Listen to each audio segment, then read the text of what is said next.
25 micrograms of this vitamin every day would lower proteinuria fast and decrease creatinine levels, according to science. Catherine from Double Kidney here. Welcome to our journey together to a better kidney health.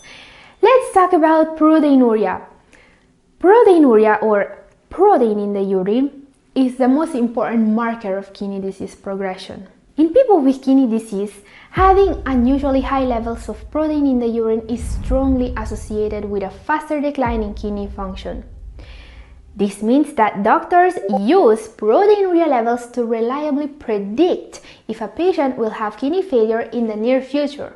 Now, proteinuria is also extremely important for people without diagnosed chronic kidney disease too. In case of proteinuria, a foam may be present on the urine, and this is often the very first visible symptom of damage to the kidneys. To look on the bright side, there are vitamins, tips, and remedies I want to show you today because they are all proven to help with proteinuria levels and kidney health. So don't worry if your levels are high or if you have foam in the urine. There are ways to protect your kidneys, because treatments that are effective at lowering proteinuria also reduce the risk of progression of kidney disease and its complications. So let's see immediately how to lower protein in the urine. In today's video, I want to focus on the 3 most powerful ways to stop proteinuria, starting with our number 3. Researchers have recently discovered that there's a vitamin that can significantly reduce the severity of proteinuria among patients with CKD. This is a very cheap, easy to find supplement that can actually save the life of people with kidney disease. Number 3, vitamin D. Vitamin D really is the kidney vitamin. Low vitamin D levels have been linked to fatigue, frequent infections, bone pain, a dozen other nasty symptoms, and a faster decline in kidney function. Vitamin D is also crucial for calcium absorption. In case of a deficiency, your bones will be rubbed and you will be at high risk for fractures. And getting vitamin D levels back to normal through supplementation has many benefits. It can improve immune function, help fight diabetes, it even lowers blood pressure and protect the kidneys from proteinuria. This is what a recent study found out actually. Supplementary low-dose active vitamin D could significantly reduce the severity of proteinuria and creatinine levels among patients with CKD. This study also corroborates a recently proven association between low serum vitamin D levels and a faster decline in kidney function. Researchers believe that the sooner you start taking vitamin D, the better. But wait a moment before starting to take vitamin D3. There is a hidden risk connected to this vitamin very few people know about. Because while taking vitamin D3 in the recommended dose of 25 micrograms per day works for some, unfortunately some others may have vitamin D deficiency even when they supplement it. Wait, what? There is a common mineral deficiency in people with kidney disease that would prevent the absorption of vitamin D. This means that people taking a vitamin supplement may not see improvements in the serum levels of vitamin D if they don't supplement this key mineral too. What to do then? Don't forget to get checked for vitamin D levels even if you're already supplementing it. Because keeping the levels of this vitamin in the correct range is not always easy, but it is crucial for your health. And watch the rest of the video so I can show you exactly what to do to avoid this hidden danger of vitamin D. In short, it's not a secret that up to 90% of kidney disease patients have low vitamin D levels. This is why supplementing vitamin D3 in doses of 25 micrograms per day is very often recommended to people with kidney problems. It can lower your proteinuria levels fast. Get checked for vitamin D levels even if you are supplementing it though. There is a hidden cause for low vitamin D levels even in people supplementing it. More about this in today's video. Before that, a very important question. How serious is proteinuria? Proteinuria is increased levels of protein in the urine. In those without confirmed kidney disease, proteinuria is one of the first things doctors check in case of risk factors for kidney disease such as diabetes, high blood pressure, or heart disease. This is because protein should be present in the blood but not in the urine. When this happens, it means that the kidneys are already damaged. This can happen even when kidney function, creatinine, and GFR are normal. So if your doctor told you you have proteinuria, or if you have seen foam in your urine and you have risk factors for kidney disease, take action.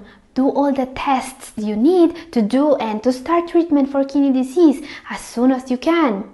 Kidney disease can be treated way more efficiently if it's caught in the early stages. Never wait to see if it gets better by itself. This never happens. And as I was saying, proteinuria levels are also very important for those with diagnosed kidney disease. Even more important, because in case of abnormal proteinuria in respect to kidney function or GFR, your kidneys are at great risk. Proteinuria basically makes kidney disease progress much faster in all the stages of CKD. It is a predictor of loss of kidney function. So pay close attention to this level next time you do your routine checkup. Now, here's an incredibly powerful remedy to fight proteinuria and lower creatinine levels.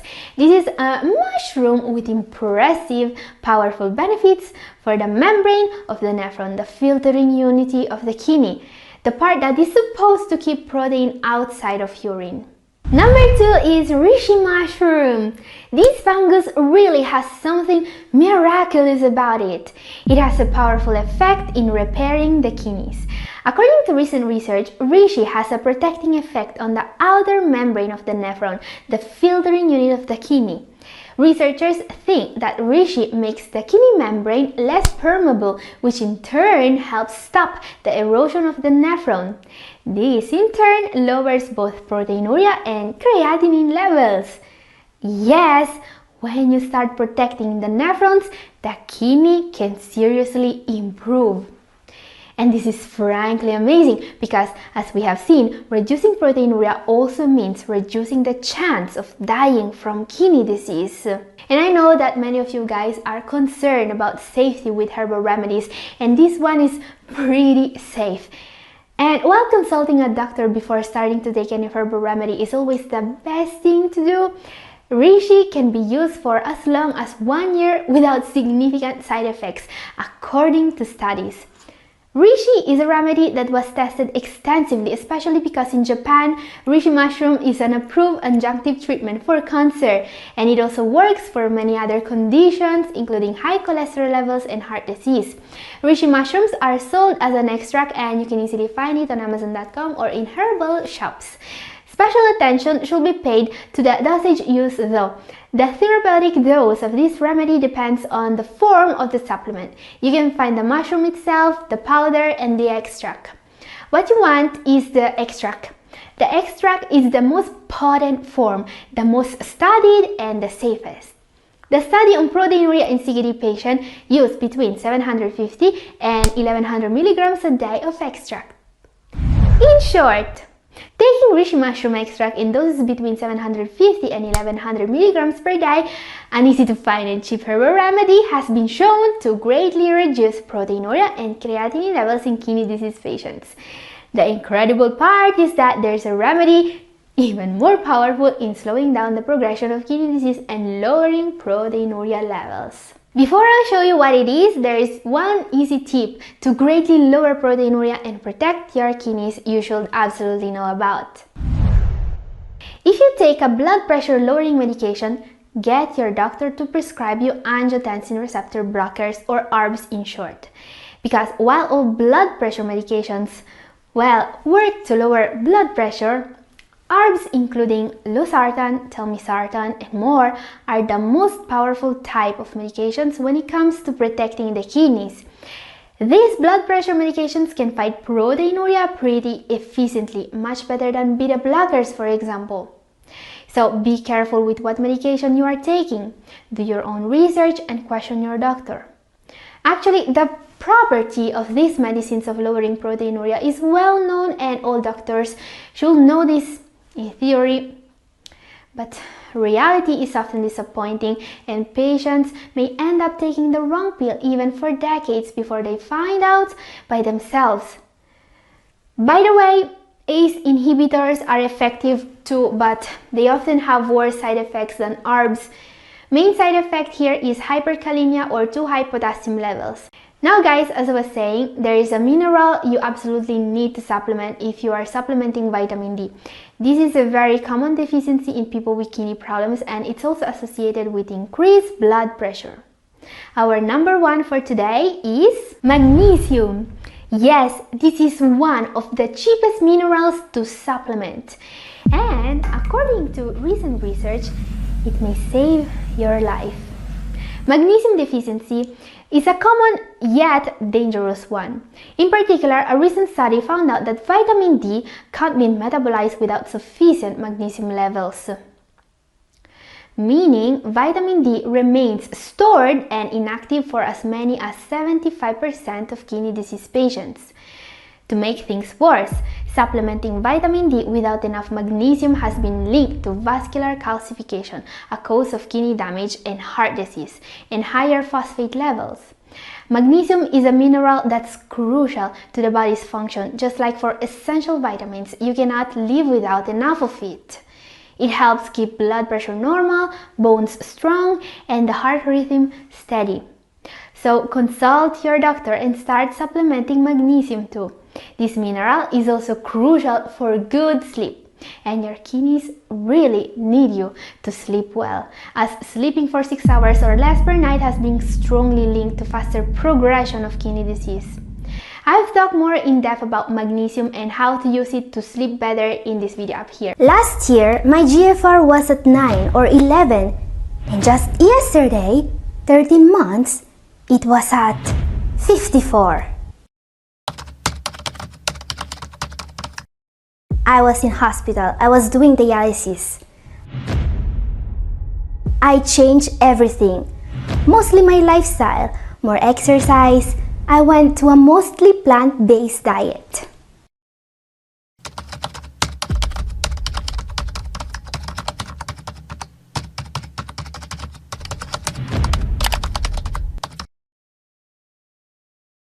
And that was a message from one of you guys.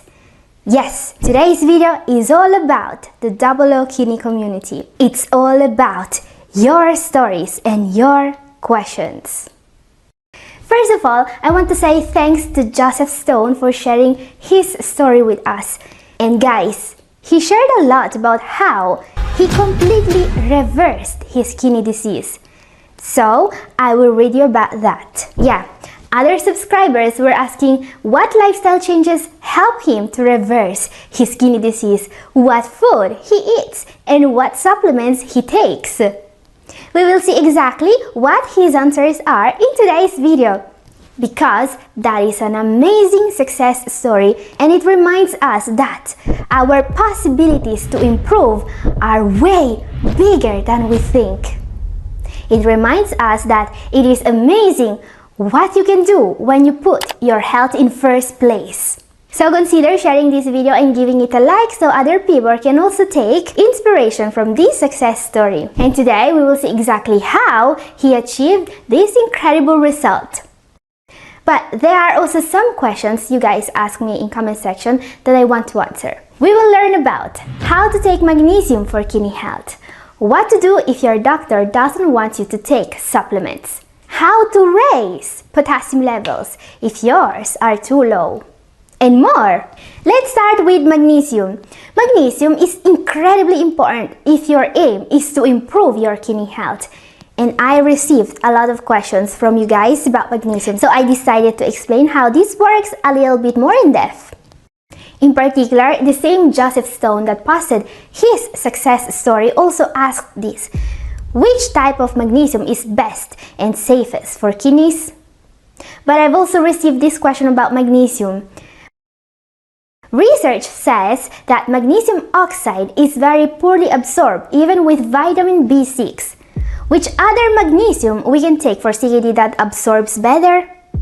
And more. So I'm trying to answer everyone today since this is a very important topic. And probably you guys already know how important it is to supplement magnesium. Having low levels, very common in CKD, can cause or worsen hypertension, mineral and bone disorder, vitamin D deficiency, sleep problems, cramps, and more. So yeah, it's very important to supplement magnesium, especially in case you are also taking a blood pressure medication or a diuretic or vitamin D supplements or calcium carbonate or corticosteroids. Yeah, a lot of things deplete magnesium and it's important to make sure our levels aren't too low. But which type of magnesium is better for the kidneys? There are many types of magnesium supplements. There is magnesium citrate, carbonate, oxide, glycinate, malate, and more. Which one are you supposed to take? Now, there are no bad choices here. Magnesium carbonate and oxide are the cheapest but are not well absorbed. And yet, they are still used. Why, you may ask? Because they also have other crucial benefits other than raising magnesium levels.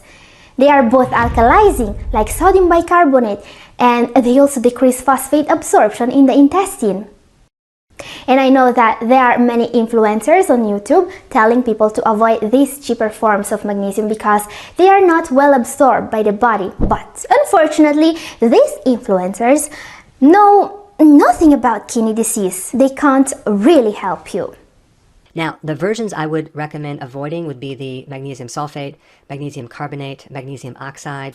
They will tell you to avoid magnesium oxide, but science says the exact opposite. In fact, a recent study published in 2022 on the clinical and experimental nephrology tells us that magnesium oxide can be used to reduce vascular calcification and mortality among patients with CKD. So why they did not use magnesium glycinate or other expensive supplement that many influencers are selling today in this study? Because magnesium oxide will actually raise your serum magnesium levels and it also reduces your phosphate absorption. A lot of benefits that you can get with the right dose, which is usually about 300 to 400 milligrams a day for people with kidney disease. But a dose like that may come with a side effect. It may have a laxative effect. But is that a good or a bad thing for you? I think this is a very important reason in deciding if you want to take magnesium oxide or a different form. Keep in mind that constipation is more dangerous than people realize for kidney disease patients. So, do you need a laxative that will also raise your serum levels and decrease phosphate absorption? That protects your kidneys in several ways? Yeah, in that case, magnesium oxide in high doses is the way to go. But obviously, you could also take a different form if the laxative effect is not something you want. For example, magnesium citrate is better absorbed and it still has alkalizing properties. And there is magnesium glycinate, which has a calming effect, ideal in the evening, or magnesium malate, which helps with energy levels. They all can raise your magnesium levels even with a lower dose than magnesium oxide. But you will also be getting less of the alkalizing and phosphorus binding effect magnesium oxide has due to the reduced dose. And that's why magnesium oxide is the most studied. Alright? And yeah, you can also find magnesium supplements that also contain vitamin B6 for better absorption. You could even take various forms to get different benefits. Just keep in mind that I always recommend to consult your doctor and also to get tested for magnesium levels. That's a good way to see if the supplement you are taking works. Up next, the question everyone in comment section was asking to Joseph Stone when he posted his amazing success story. Last year, my GFR was at 9 or 11, I'll have to check. And just yesterday, 13 months, it was at 54. So he was on dialysis for a period. Then he was able to stop it and his GFR started to fluctuate between 26 and 29.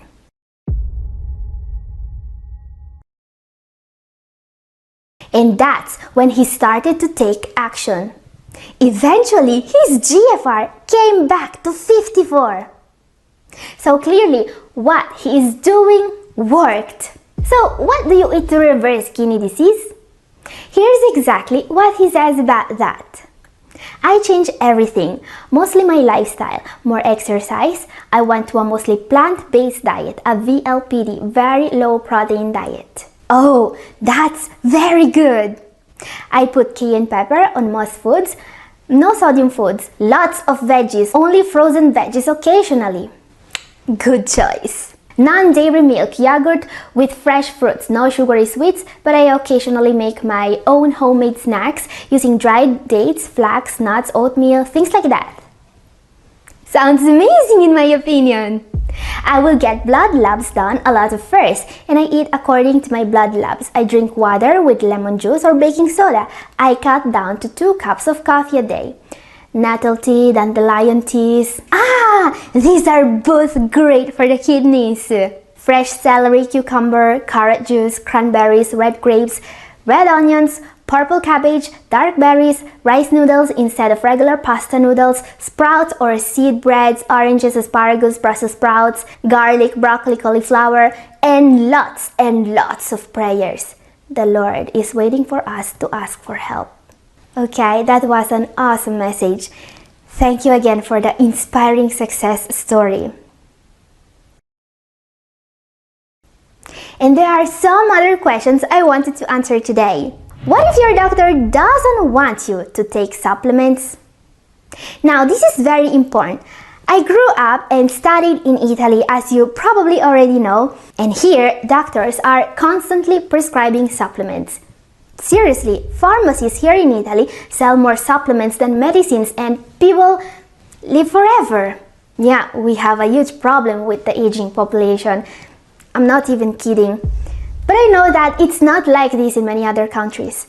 So this is what one of you guys asked me. What if your doctor doesn't want you to take supplements? Here in the UK, to ask doctors about supplements of any description is a no-no. Now, this comment was posted on a video about vitamin D3. So yeah, if your doctor doesn't even know that supplementing vitamin D3 is basically a must in people with kidney disease, you must be worried. Okay, I'm not saying this lightly. I can get it. If your doctor doesn't want you to take, I don't know, herbs that will act as diuretics, for example, or supplements that will interact with medications, but not vitamin D3. Vitamin D is something most kidney disease patients are supposed to be prescribed today. If your doctor doesn't know that, it's a problem. There are certain supplements doctors should know about if they treat kidney disease patients. Vitamins in general, essential minerals like iron for anemia or magnesium. If your doctor doesn't know about these supplements, find a better doctor. Find a nephrologist and a renal dietitian that can help you. That's my advice here. Up next, a very important question, something I don't talk about enough here. This is from Crystal Mangampo. Question is, how about low potassium with CKD stage 4? I always see the hyperkalemia, but you didn't discuss the hypokalemia with CKD. So hypokalemia is way more common than people think. Basically just as common as hyperkalemia and just as dangerous. So yeah, first thing here is to always keep an eye on your potassium levels, alright? They can be improved in both cases. What to do if your serum potassium is too low then? Well, you can eat more of those fruit and veggies that are richer in potassium. You probably know very well what they are. Tomatoes, potatoes, bananas, avocados, and so on. They are all super healthy and they have many other health benefits. Another thing you want to keep in mind is that there are diuretics that will decrease your potassium levels, alright? Loop diuretics such as furosemide or thiazides diuretics will decrease your potassium levels. So talk to your doctor about that at your next appointment, and also keep in mind that if nothing else works, there are potassium supplements that your doctor could prescribe you. Up next, this is a topic that created a bit of controversy in the double kidney community. Let's see why. This is a question that I asked the community last week. The question was, which one of these races is the most likely to have high blood pressure? And the right answer was, as most of you guys correctly answered, African American. Now, this is a medical fact, alright? But some of you guys were not happy about that, and I also got this comment. that I want to read.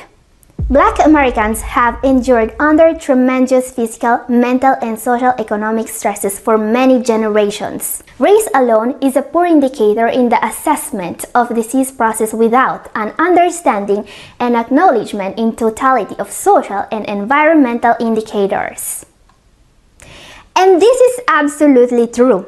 I wouldn't have read the comment otherwise, but this doesn't mean you can disregard the fact that if you are African American, you should be particularly careful with your blood pressure. This is something that goes beyond the socioeconomic status, says science.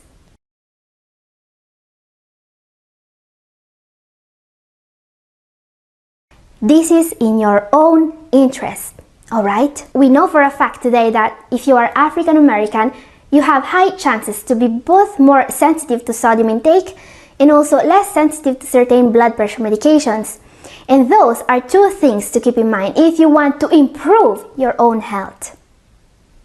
Up next, another very interesting question. It's really hard to eat only fruits and vegetables every day. How do you do it? Okay, well, you don't have to. It's true that you need to eat a lot of fruit and veggies, alright? But there are many other foods that must be present in a renal diet. Look, this is not veganism or any other diet that people follow like a religion we are talking about. This is not the fad diet we are trying to follow. The renal diet is a diet based on scientific research, and this means that it will be tailored for the patient. When I say plant-based diet, I don't mean vegan diet. I mean literally a diet that's based on plants, based, not only comprised of.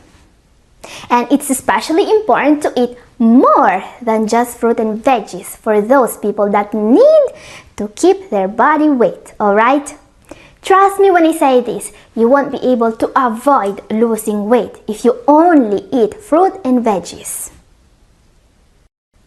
Up next, the most common question I get every time I post a video about foods that are bad for the kidneys. What food to eat, dear? So, what food can you eat to protect and improve the health of your kidneys? In this video, the top 10 foods with kidney detoxing properties so powerful they can even help delaying dialysis.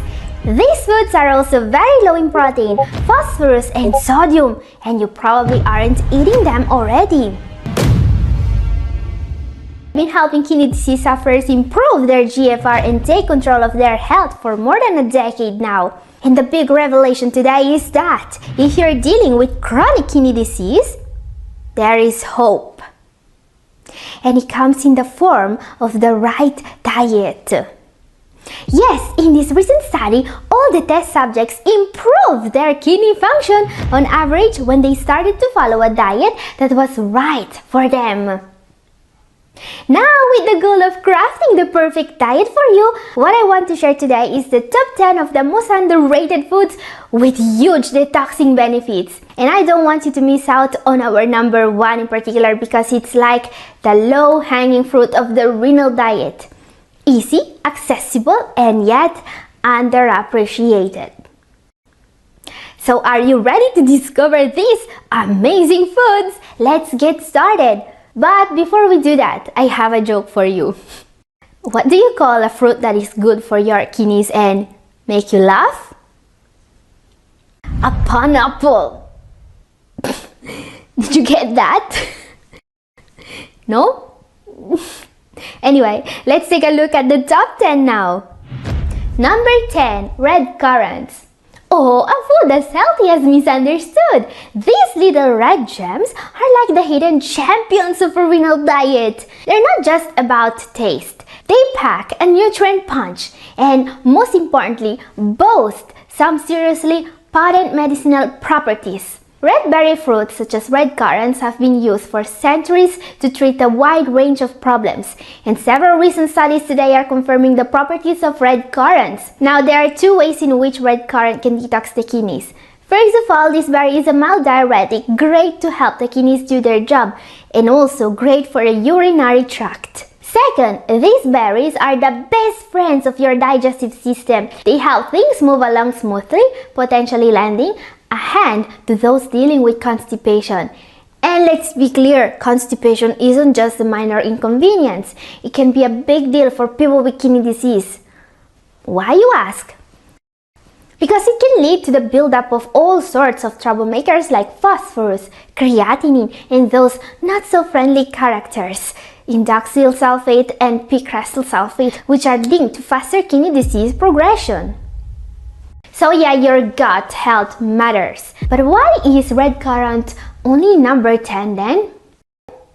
Well, not many people know this, but this berry was wrongfully accused in 1900s of spreading a fungus that damaged pines. This is why red currants were briefly banned in the US, and today the majority of Americans can only enjoy frozen or dried red currants. Give them a try in any case. These berries are super healthy. Now a question. How do you make a red currant pie? You can't make it? You have to bake it. No. Our number 9 now. This veggie is the best friend of people with diabetes. Number 9. Okra. Don't get fooled by the low position in my top 10 of this food. Okra, also known as ladyfinger, has huge detoxing benefits because it decreases sugar absorption in the digestive tract, leading to a more stable blood sugar response. And a recent review of studies concluded that this veggie can actually lower fasting blood glucose in people with diabetes or pre-diabetes. I mean, isn't that amazing? And okra is also super healthy because it's an excellent source of vitamin C and other antioxidants, and also magnesium and fiber while being low on calories. Okra should have been higher on this top 10, but it's not the easiest to find, and it needs to be cooked on high heat by sauteing, for example, if you don't want it to become slimy. A question: why did the okra cross the road? To get to the Whole Foods market. No. And that's where you can find it. When purchasing okra, look for smooth and tender green pods without brown spots or dried ends. Okay guys, as you can see, this video is all about foods that are not well known and yet super healthy. Because not many people are aware that today CKD sufferers have an abundance of choices when it comes to fruits and veggies. Many foods that were once on the forbidden list or labeled as unhealthy are now back on the menu. So consider sharing this video with a friend and give it a like. Okay, time now for a super easy to find food with unsuspected health benefits. Number 8. Popcorn. Okay, popcorn may not be as healthy as the 2 previous entries, but it's much easier to find and it still has benefits. Popcorn is an intact whole grain, which means that the bran, the germ, and the endosperm are all intact within the kernel. This makes it high in fiber, particularly insoluble, which is like a cleanup substance for your digestive tract. A great way to detox the kidneys, as we have seen. Popcorn is also a good source of vitamin C, B3, and manganese. It's also very low in calories, especially for a snack food, and can help make you feel full without eating too much. Corn is also great on the cob.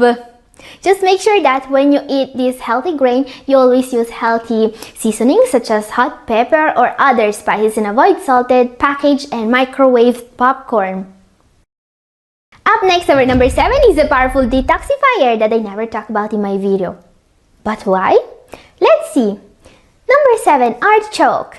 I love artichokes, and even though they are commonly thought of as vegetables, the part of the artichoke that you eat is actually the bud of a flower before it blooms. Artichokes are often considered superfoods for their anti-cholesterol and blood pressure lowering properties. And what about their detoxing properties? Well, artichoke may protect the kidneys by detoxing the liver. Studies have shown that artichoke can improve liver function for people with non-alcoholic fatty liver disease. Interestingly, researchers believe this is possible because artichokes contain sandurine, which is a compound that stimulates bile production and secretion in your liver, helping digest fats and eliminating toxins. So consider adding these super tasty veggies to your diet.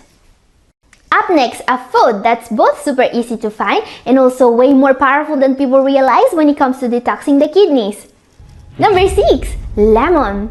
This is a food that I always recommend for several reasons. First of all, it's incredibly alkaline, which means it protects the kidneys by detoxing the body from excess acid. And there is more. Lemon also protects the kidneys by making the urine less acidic, reducing the chance of kidney stones formation.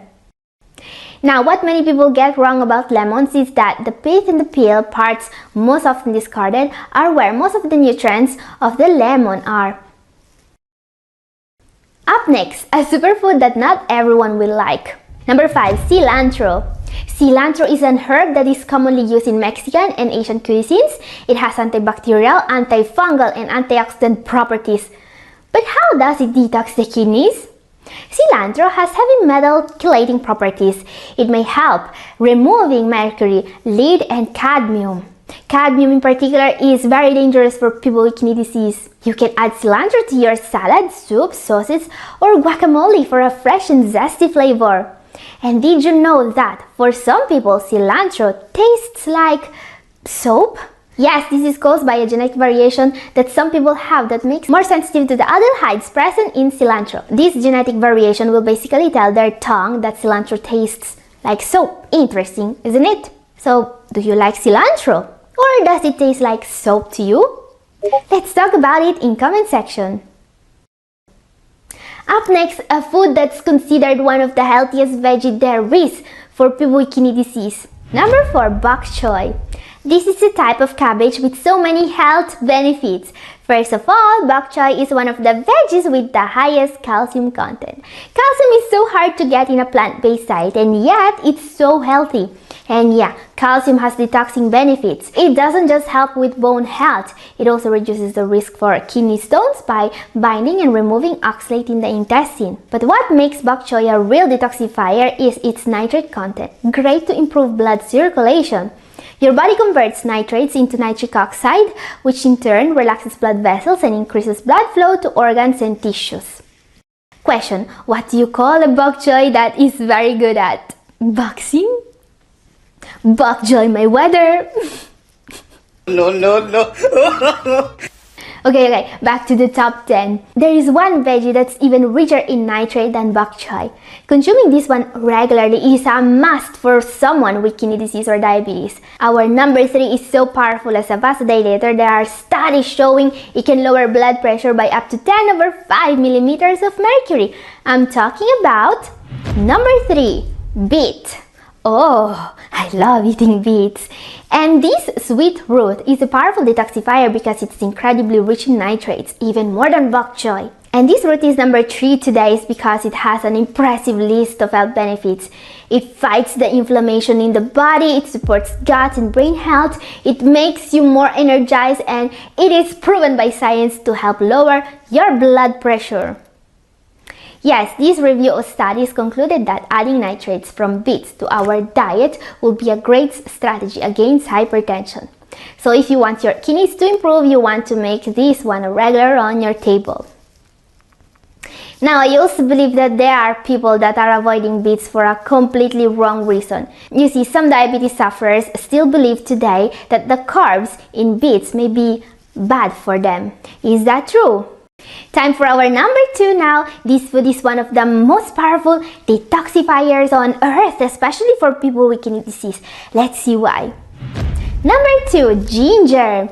Ginger has incredible kidney protecting benefits. It fights diabetes, high blood pressure, and it can even relieve nausea. And it's a powerful anti-inflammatory. It's so powerful at fighting inflammation in the kidneys that it was even tested to see if it can lower creatinine levels. And it worked. But why is ginger number 2 in the top 10 of foods with detoxing benefits? Well, the reason is cadmium. No. Ginger doesn't contain cadmium. It removes it. Cadmium is one of the most dangerous and underestimated toxins for people with kidney disease. It can damage the kidney cells and reduce their ability to filter the blood. Cadmium exposure basically decreases kidney function. We are exposed to cadmium mainly from smoking and secondhand smoking, but also from certain foods such as rice, other cereal grains, potatoes, and some other vegetables. Yes, it may be worth it considering eating these foods from organic farming in case you are worried about cadmium. But you see, ginger can really help here. Ginger is a natural way to increase the levels of glutathione, which is master antioxidant that can neutralize free radicals and toxins in the body. Glutathione can also bind to cadmium and other heavy metals and facilitate their elimination. This is why drinking ginger tea or adding ginger to your smoothies or meals can be a good way to detoxify cadmium from your body. Okay, time now for our number one. What could be even better than ginger? Our number one is probably the most powerful anti-inflammatory food on earth. It was also used for centuries by traditional medicine to improve blood circulation, helping the kidneys do their job. I'm talking about number one, turmeric. This spice is a must in a renal diet. It helps with chronic forms of pain, reducing the need for NSAIDs that are known to cause kidney damage. It improves blood flow by increasing nitric oxide production. In a study, taking 2,000 milligrams of curcumin daily for 12 weeks led to a 37% increase in forearm blood flow and a 36% increase in upper arm blood flow, which is frankly amazing. So, how can you make sure you are maximizing turmeric benefits? Using turmeric as a spice and adding it to your salads and veggies is great, but if you really want to benefit from turmeric, you need to eat it in smoothies or to drink it in golden milks. Try my recipe, it's up here in this video, the most powerful spice in the world when it comes to stopping kidney disease. Taking just 500 milligrams a day for 3 months has been proven to lower proteinuria levels significantly. And today I want to share with you what the most powerful spice on earth is when it comes to protecting the kidneys, decreasing proteinuria, and fighting inflammation. But first, let me ask you a question. What do you think of when you hear the word inflammation? Maybe you think of a swollen ankle after a sprain if you are young, or arthritis if you are a bit older. However, there is a lot more about inflammation than just what's on the surface. Many people with CAD also suffer from chronic inflammation, which is a cause of constant pain. And for them, decreasing inflammation means not just less pain, but also protecting their kidneys. You see, chronic inflammation is a type of low-level, constant inflammation. It can cause damage to your own cells and tissues and lead to various diseases. And while acute inflammation is a normal way of the body of responding to an injury or intruder, chronic inflammation is never good. It can trigger or worsen autoimmune disorders such as rheumatoid arthritis or inflammatory bowel disease. It's bad for the heart and kidneys because it leads to the formation of plaque in the blood vessels. It can even cause or increase proteinuria. Inflammation can even interfere with the action of insulin, and this can lead to insulin resistance and type 2 diabetes. Clear that we want to stop this process because it can lead to kidney damage and even heart attacks. And yes, it is proven that finding ways to curb the inflammation in the body can help kidney health. One of the faster ways to fight inflammation is improving the diet. Eating anti-inflammatory foods such as healthy fats, cruciferous vegetables, and antioxidant-rich fruits can really help. But there is one superfood, a spice, that beats them all when it comes to fighting the inflammation and protecting the kidneys from proteinuria. So what's the best food to reduce chronic inflammation and protect our kidneys? Well, one of the simplest and most effective ways is to eat more natural foods that have anti-inflammatory properties. And this is where our spice comes in. This spice is none other than turmeric, the golden spice that gives curry its color and flavor. And this is almost incredible, but a study showed that consuming 500 milligrams of curcumin, the active ingredient in turmeric, was as effective as taking 50 milligrams of diclofenac, a common arthritis medication, at reducing symptoms of knee osteoarthritis. And similarly, incredible results can be had on proteinuria levels if turmeric is taken in the proper dose. More about this in the next part of the video. And there are many ways you can benefit from adding more turmeric to your diet. But my favorite one is this drink you see here. I love this drink because it's the best way in the world of enhancing the properties of turmeric. Now, the benefits of this drink are powerful. If you drink this milk regularly, you may benefit from its amazing anti-inflammatory, antimicrobial, anti-allergic properties, which may really help protecting the kidneys. And most of all, it will help with proteinuria. How is this possible? Well, this is my version of golden milk, and it is made from some of the most powerful anti-inflammatory spices in the world: curcumin, ginger, and black pepper. But why should you use my version of golden milk instead of any of the 1000 other recipes you may find on the internet? There is one big problem with most golden milk recipes. Almost all recipes you can find for it are full of honey, maple syrup, agave, or some other sugary sweetener. So a lot of sugar, which is basically one of the most inflammatory foods on the planet. Not to mention that if you have diabetes, steering clear of processed sugar should be your top priority. Well, don't worry, I have a better recipe. It's very easy to make actually, and you will find that it tastes just as good, even unsweetened. We just need unsweetened almond milk, 1 cup. I prefer almond milk because it is the most kidney-friendly milk alternative. But if you drink a different type of milk, use that. Let's warm it up. Now in a cup, let's combine 1 teaspoon ground turmeric. This is our main ingredient, but keep in mind that curcumin in turmeric is not very bioavailable. That means it's not easily absorbed by the body. In fact, most of it gets metabolized and excreted before it reaches the bloodstream. So how can you increase its bioavailability? Well, that's what the other ingredients are for. Here we also have 1/4 teaspoon ground ginger. This is another powerful anti-inflammatory super healthy recipe that will work in synergy with turmeric. So think about incorporating these spices into your diet as well. Another spice I will use here is 1/4 teaspoon ground cinnamon. Great for the taste and also very useful for people with diabetes. Cinnamon can improve insulin resistance. And now let's add 1/2 tablespoon coconut oil.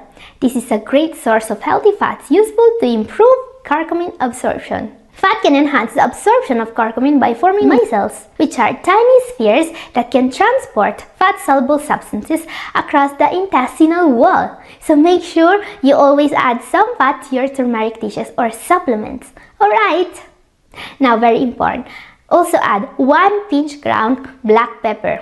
Black pepper is key to make the curcumin in turmeric available to the body. You can change any other ingredient here, but never take turmeric without black pepper. Black pepper contains a compound called piperine, which can inhibit the enzymes that break down curcumin in the gut and liver. This can increase the absorption of curcumin by up to 2000%. Now let's add the milk slowly so it doesn't clump and mix it. Notice that I'm using around 1/2 cup here, but you can experiment and find your preferred amount of milk. Done! Now guys, I have a challenge for you. I challenge you to try turmeric for yourself. Add some turmeric to your food every day for the next 30 days or drink a cup of this before bed and see what happens. See how you feel, how you look, how you think. See if you notice any changes in your kidney health and well-being. And if you do, please share your experience with me and with others. Let's spread the word about the power of turmeric because, as I was saying, especially those with diabetes and proteinuria can get huge benefit from this spice. Question: is eating more turmeric really going to help the kidneys? Yes, because you see, there is more to turmeric than just fighting inflammation. For example, various studies found that turmeric reduced proteinuria, which is the presence of excess protein in the urine. There is a review of studies in particular that I want to show you. This meta-analysis was published in 2022 in the IJKD, a peer-reviewed journal about kidney disease. What you should know about turmeric and kidney disease is that the best results were observed in people with diabetic kidney disease or lupus nephritis. But researchers believe that anyone with kidney disease can benefit from turmeric. More about the dosage they use in a moment. But How does turmeric work? How does it protect the kidneys and fight inflammation? Curcumin, the active compound in turmeric, is a natural antioxidant that can neutralize free radicals, which are harmful molecules that cause damage to cells and tissues. Curcumin can also modulate various signaling pathways that are involved in inflammation. By doing so, curcumin can reduce the production of inflammatory cytokines, which are chemical messengers that trigger inflammation in the body. In other words, curcumin can act as a natural anti-inflammatory drug that can help prevent or treat various diseases that are linked to inflammation, such as arthritis, diabetes, heart disease, cancer, and of course, kidney disease. But curcumin is not only good for your kidneys, it's also good for your brain, your skin, your liver, your eyes, your mood, and your overall health. Curcumin has been shown to improve memory and cognition, protect against skin aging and wrinkles, enhance liver detoxification, prevent cataracts, boost serotonin and dopamine levels, and even increase lifespan. Curcumin has also been shown to help with managing uric acid. High uric acid levels may represent a serious and underestimated issue for people with kidney disease. Kidney problems are often correlated to gout, a painful condition, and the curcumin from turmeric can help. This is why turmeric is not just a spice, it's a superfood that can improve your quality of life in many ways. And there is another reason why turmeric is so good for you: the taste and aroma of turmeric. Turmeric can add a delicious flavor and color to your food, and it can also make you feel good. Turmeric can stimulate the production of endorphins, which are natural painkillers and mood enhancers. So turmeric can not only heal your body, but also your mind and spirit. And I get it that not everyone will like the taste of turmeric. And if this is you, don't worry, you can also supplement turmeric. So question, what dosage turmeric should you take if you decide to supplement it? In the review of studies we saw earlier, various dosages of curcumin were tested and found to be effective, from 60 to 1500 milligrams per day.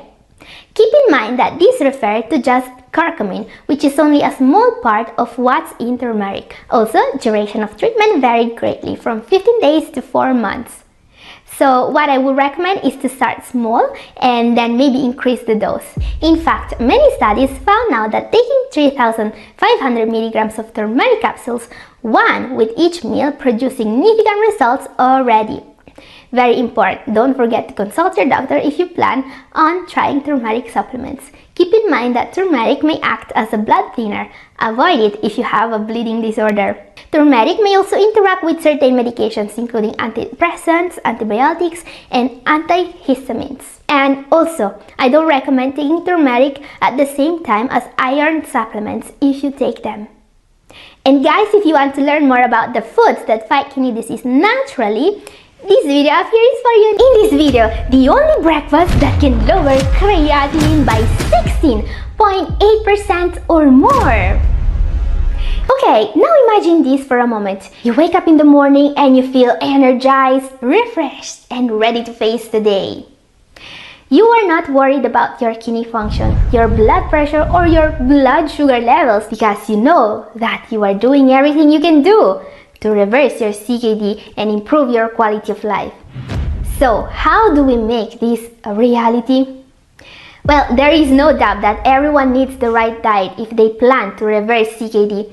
And now, thanks to science, we also know that breakfast really is the most important meal of the day. According to very large study, skipping breakfast is associated with more renal problems incidence. This is why today we are going to make sure all the foods we eat at breakfast are perfectly suitable for our diet. Starting with a breakfast staple that has more benefits for the kidneys than people realize. Number 5. Eggs, but just the white. Everyone loves eggs for breakfast, but if you have kidney disease, you only want to eat the white. But don't worry, you can still make it taste great. You can still make an omelette or scrambled eggs, but always discard the yolk. The reason why you don't want the yolk is not the cholesterol nor the fats it contains, it's the phosphorus. Egg whites are very low in phosphorus, and this is way more important than most people realize. You see, in a recent study, 120 CKD stage 3 and 4 patients were able to reverse the decline of their GFR. and just thanks to a diet with just the right amount of protein. Yes, they fine-tune their protein intake, and not just the quantity, the quality of the protein too, and their GFR started to improve. In particular, researchers here focus on finding protein with high biological value and low phosphorus content. And one food beats everything else when it comes to protein to phosphorus ratio: egg whites. Yes, that's the exact reason why egg whites are great for a renal diet when all the other animal-based foods are banned. Keep in mind that egg whites are very rich in protein, so you will need to be very moderate here. As usual, consult your doctor if you want to add them to your diet. By the way, this one I just mentioned is a very significant study, and not just because it was published on a very prestigious peer-reviewed paper. Not just because all the test subjects got an improvement on average. I mean, that's amazing, but there is more to it. This study will have great repercussions on how the renal diet is going to be structured in the future. So if you want to know more, I've made a full video about it. It's up here and also down in the description. Up next, another breakfast staple with little known kidney detoxing properties. Number 4 is black coffee. Eggs, coffee. Looks like the perfect kidney-friendly breakfast is easier to prepare than what most people think. So now you may ask, is coffee safe in a renal diet? There is a controversy about coffee and kidney health that's still ongoing today. Some studies say that it may raise blood pressure and that it may make you lose sleep. And both these issues are dangerous for the kidneys. Other studies say that black unsweetened coffee is really good for the kidneys, especially for people with diabetes. Coffee is rich in nitric oxide, which is known to help relax blood vessels. Coffee is also very rich in antioxidants, more than green tea. And research suggests that we get way more antioxidants from drinks, such as coffee and tea, than from foods, by the way. There is even some research on people with CKD linking a hike in daily caffeine intake to lower odds of an early death or renal failure. So who is right and why is this controversy still standing? Well, recent research may have the answer. What they found out is that a gene variant present in half the population defines how our bodies react to coffee. Some people metabolize caffeine at a slower rate, meaning that there is still too much caffeine in their body when they go to sleep. It will also raise their blood pressure, and this would in turn damage the kidneys. So I won't recommend you to drink coffee if you're not used to it. And also think about completely avoiding coffee starting from the afternoon. But what about drinking 1 cup of black unsweetened coffee for breakfast? Well, that seems to be the sweet spot to get the benefits of coffee without any of the cons. Another food that you cannot miss in your breakfast. Number 3, barley flakes. If barley flakes remind you of rolled oats, it's because they're created the same way by steaming kernels, rolling them, and drying them. And they taste just as good as rolled oats, in my opinion, making them the perfect breakfast food. But barley is somehow healthier for your kidneys than oats. It's a low glycemic grain, great for people with diabetes, but it is also very high in magnesium, great to lower blood pressure. Also, it's one of the best whole grains for kidney patients because it has a lower phosphorus content compared to any other whole grain. And as we have seen, decreasing phosphorus intake seems to be key to improve kidney function. Now, while it's true that the phosphorus from plant foods is not well absorbed, it's also true that whole grains are one of the plant-based foods that are richest in phosphorus. So if you want to get a kidney health boost first thing in the morning, put barley flakes on top of your grocery list. So if you want to get a kidney health boost first thing in the morning, put barley flakes on top of your grocery list. Also because half cup or about 60 grams serving of barley flakes packs a whopping 8 grams of dietary fiber, almost twice what you will get from an apple, which is a lot. It can really give you significant health benefits. Also because this is soluble fiber, the healthiest fiber there is. It's one of the most powerful detoxifiers you can have on your table. This type of fiber dissolves in water to form a gel-like material which helps control blood sugar and reduces cholesterol. It can also be metabolized by the good bacteria in the gut. It acts as a prebiotic. Amazing! Up next, another morning staple that's healthier than people realize. Before that, a very important question. What about skipping breakfast altogether? It's not a secret that intermittent fasting has never been so popular, and it has many benefits for people wanting to lose weight. It can help with blood pressure, cholesterol, blood sugar levels, and more if done right. It's no wonder that many people swear by it. But guys, as I was saying, never turn your intermittent fasting into just skipping breakfast altogether. That doesn't work. It will only damage your kidneys, says science. A very large study conducted on 4,370 participants was actually able to prove a link between the number of breakfast participants had in a week and the incidence of chronic kidney disease. Now, to be more specific, people seldom having breakfast were significantly more at risk for CKD. Researchers motivated these findings by indicating several studies that already link low meal frequency and skipping breakfast with an increased risk of coronary heart disease, metabolic syndrome, and diabetes. So yeah, breakfast really is the most important meal of the day if you care about your kidneys. Now, as we can see from the study, researchers had no trouble finding a large amount of previously published papers linking skipping meals to diabetes and high blood pressure, the two main causes of CKD. Researchers also remarked that spending too much time in a fasted state and without drinking water is also a cause of kidney damage. And while intermittent fasting definitely works, it's not better than a diet with the same caloric restriction, but a normal amount of daily meals when it comes to losing weight.